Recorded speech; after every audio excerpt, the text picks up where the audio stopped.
Primeira leitura, leitura do livro do Eclesiástico. Vamos fazer o elogio dos homens famosos, nossos antepassados através das gerações. Estes são homens de misericórdia, seus gestos de bondade não serão esquecidos. Eles permanecem com seus descendentes, seus próprios netos são a sua melhor herança.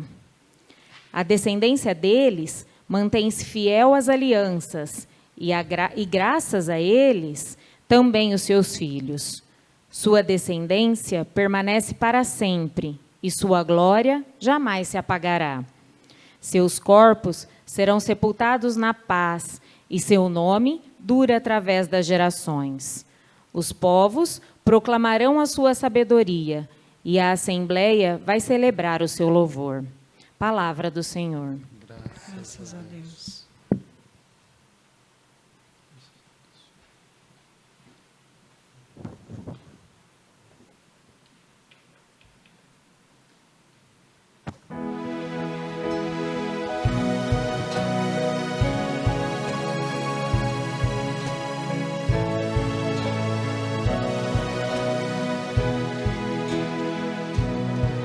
O Senhor vai dar-lhe o trono de seu pai,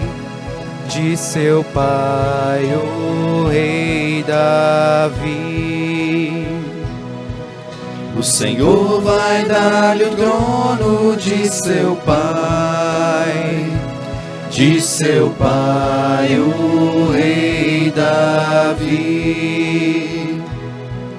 O Senhor fez a Davi um juramento, uma promessa que jamais se negará. Um herdeiro que é fruto do teu ventre, colocarei sobre o trono em teu lugar. O Senhor vai dar-lhe o trono de seu pai, o rei Davi. O Senhor vai dar-lhe o trono de seu pai, o rei Davi. Pois o Senhor quis para si Jerusalém e a desejou para que fosse sua morada.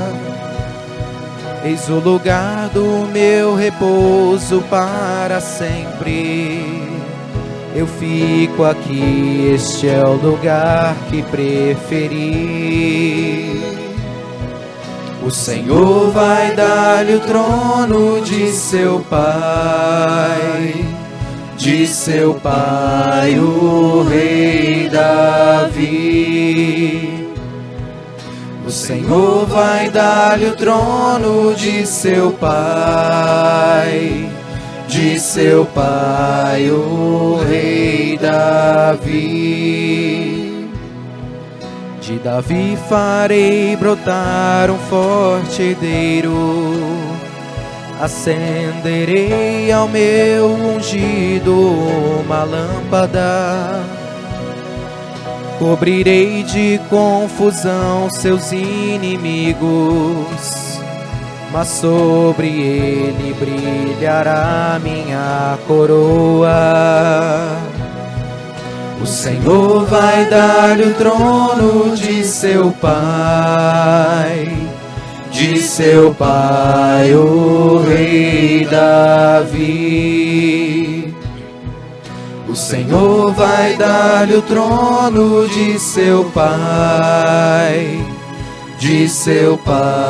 o rei Davi.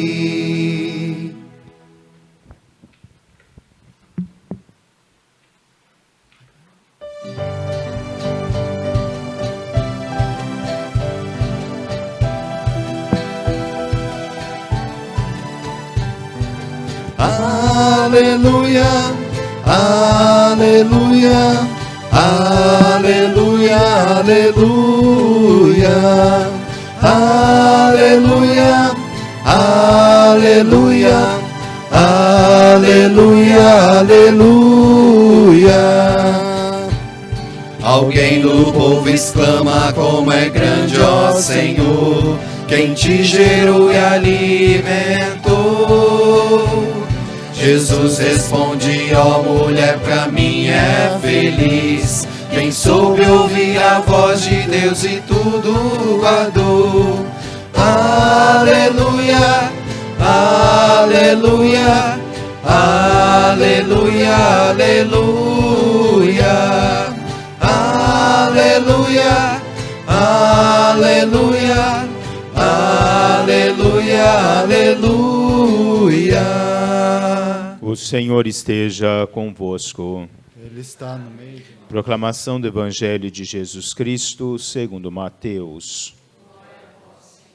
Naquele tempo, disse Jesus aos seus discípulos: felizes sois vós, porque vossos olhos veem e vossos ouvidos ouvem. Em verdade vos digo, muitos profetas e justos desejaram ver o que vedes e não viram. Desejaram ouvir o que ouvis e não ouviram. Palavra da salvação. Meus caros irmãos e irmãs, hoje celebrando a festa dos nossos padroeiros, Santana e São Joaquim, nós sempre voltamos um pouco ao nosso próprio passado. E quando nós celebramos pessoas que marcaram a nossa vida, pessoas que tiveram presença preponderante no nosso dia a dia, nós voltamos ao nosso passado. E celebrando Santana e São Joaquim, os avós de Jesus Cristo, nós os voltamos, sobretudo, a pessoas, ou associamos pessoas a eles, que são exemplos na vida, exemplos da caridade, exemplo da bondade, exemplo da delicadeza, da docilidade, que muitas vezes nossos avós representam ou representaram para cada um de nós. Nós somos um pouco fruto daquilo que o passado nos ensinou, porque o passado é sempre a testemunha para que possamos viver o nosso futuro. Padre Antônio Vieira dizia que o passado, os exemplos do passado costumam ser as regras para o presente e para o futuro. E para cada um de nós, aquilo que nos ensinaram no passado, ou que os nossos antepassados nos transmitiram, são os exemplos, a regra para que nós possamos viver o nosso dia a dia. E nós devemos nos perguntar se talvez nós não tenhamos nos perdido um pouco nessas regras da bondade, da caridade, do amor que nos foi concedido, que nos foi transmitido durante o transcorrer da nossa própria história. A influência do exemplo é penetratíssimo na alma, já dizia John Locke, é penetratíssimo na alma quando nós deixamos com que o exemplo seja efetivamente penetrado no ser de cada um de nós. A humildade dos nossos antepassados, que viviam na simplicidade do próprio ser. Homens e mulheres que muitas vezes viveram da terra, do arar a terra, do plantar, do semear, cultivaram com as próprias mãos tudo o que nós temos hoje. E de que forma nós agradecemos o passado, né? De que forma nós olhamos o nosso passado. O exemplo é a escola da humanidade, e só nela os homens poderão aprender, dizia Edmund Burke, e nós só aprendemos quando nós olhamos os exemplos que nos deixaram, na transmissão da nossa vida, no nosso cotidiano, nos pequenos gestos. Quando nós olhamos uma avó, talvez o pequeno gesto de um simples bolo, o pequeno gesto de uma pequena brincadeira, o pequeno gesto de acariciar, é algo que vai nos marcando a nossa própria história. Pessoas que se foram, mas pessoas que permanecem no coração de cada um de nós, por aquilo que foram capazes de deixar. E o nosso questionamento também, de que forma nós deixaremos ao nosso futuro a lembrança de tudo que nós fazemos no nosso presente. Né? De que forma se desenvolverá o futuro através daquilo que nós fazemos no nosso dia a dia. Será que não somos duros com os outros? Né? Será que nós sabemos ter a delicadeza que os avós tiveram para conosco? Talvez nós tenhamos deixado o nosso coração endurecido, tenhamos perdido um pouco da delicadeza, a delicadeza que é a flor da humanidade, dizia Joseph Hubert, a delicadeza do dia a dia, de saber acolher, porque na simplicidade do ser, os nossos avós nos ensinaram a acolher, né? Nos ensinaram a abraçar, né? nos ensinaram a estar presente na vida do outro, não com os presentes, porque talvez nós não guardamos aquilo que nós recebemos de presente, mas nós guardamos o que nós recebemos de carinho, o que nós recebemos de acolhida, o almoço na casa dos avós, aqueles pequenos momentos em que passaram-se juntos. Tudo isso faz parte da história de cada um de nós, assim como fez parte da história do próprio Jesus, em conviver com seus avós, com Joaquim e com Ana. A história não nos fala quanto tempo viveram juntos, não nos relata, mas algo ficou daquilo que ele conviveu.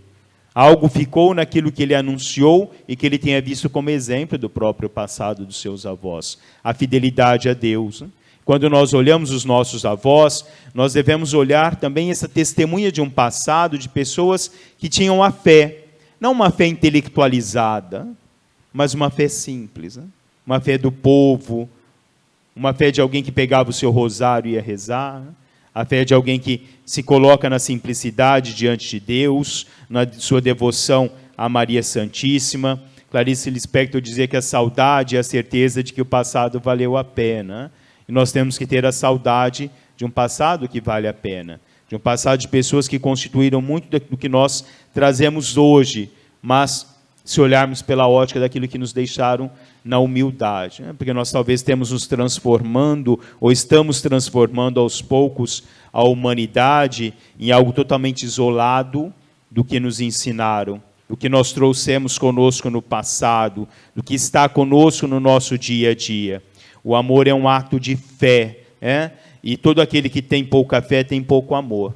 E eles mostravam essas duas coisas, a fé e o amor, associados. Quantos de nós não aprendemos a rezar pelas mãos dos nossos avós? Quantos de nós não aprendemos a fazer alguma coisinha na cozinha porque aprendíamos com os nossos avós? Quantas vezes a própria pobreza dos nossos avós nos levavam a uma vida simples, a desejar uma vida simples. Quantos quiseram ser como os avós? E hoje nós devemos olhar, será que os netos querem ser como os avós? Será que os avós endureceram o coração? Ou ainda nós temos os nossos avós com toda aquela singeleza, como eu disse, toda aquela delicadeza de um passado? O amor recíproco, dizia Erasmo de Roterdã, o amor recíproco ele é necessário para aquele que ensina e para aquele que aprende. E nós vivemos esse amor recíproco na medida em que nós valorizamos tudo aquilo que nós aprendemos, pelo amor que nos foi transmitido, pela presença que nos foi dado. Santana e São Joaquim nos representa tudo isso. Nos representa a fé, nos representa o amor, a delicadeza de duas pessoas que acolheram, mesmo talvez quando toda a comunidade se voltava pelo fato de Maria estar grávida, mas acolheram o Filho de Deus pela sua fé, pela sua simplicidade, pelo amor, pela gratuidade diante de Deus, por todo o seu temor voltado a Deus. E é tudo isso que nós trazemos em nós com a presença dos nossos avós. Essa simplicidade. Talvez as rugas nos ensinam muito de uma história, que muitas vezes fechamos os olhos para elas. Por trás das rugas existe o sofrimento, existe as alegrias, existe uma história, existe a compreensão. Nos ensinaram que o matrimônio é algo fundamental no nosso dia a dia. Nos ensinaram que a unidade da família é importante na caminhada. Nos ensinam que a fraternidade, a caridade. Antigamente os vizinhos trocavam-se entre si aquilo que faltava em casa. Hoje a gente nem conhece o nosso vizinho, quanto mais trocar alguma coisa que falte dentro de casa. A solidariedade que nos vinha daquele tempo, que nós perdemos com o transcorrer da nossa história. É necessário resgatar tudo isso que tenha ficado para trás, porque nós desaprendemos a amar, nós desaprendemos a ter fé, nós desaprendemos a conviver, nós desaprendemos a conviver em sociedade, a conviver em comunidade, porque nós nos fechamos dentro do nosso próprio mundo. Então, olhar os nossos avós é olhar essa abertura total da gratuidade também de Deus, na convivência de Deus. Finalizando, num poema de Cora Coralina, que eu gosto muito e fala muito desse sentido nosso da vida. Cora Coralina escrevia: não sei se a vida é curta ou longa para nós, mas sei que nada do que vivemos tem sentido se não tocarmos o coração das pessoas. Muitas vezes basta ser colo que acolhe, braço que envolve, palavra que conforta, silêncio que respeita, alegria que contagia, lágrima que corre, olhar que acaricia, desejo que sacia, amor que promove. Isso não é coisa de outro mundo, é o que dá sentido à vida. É o que faz com que ela não seja nem curta, nem longa demais, mas que seja intensa, verdadeira, pura enquanto durar. Feliz aquele que transfere o que sabe e aprende o que ensina. A nossa vida, nós não sabemos se vai ser longa ou curta, mas que ela seja intensa, no ato de doar e de se amar. Louvado seja nosso Senhor Jesus Cristo.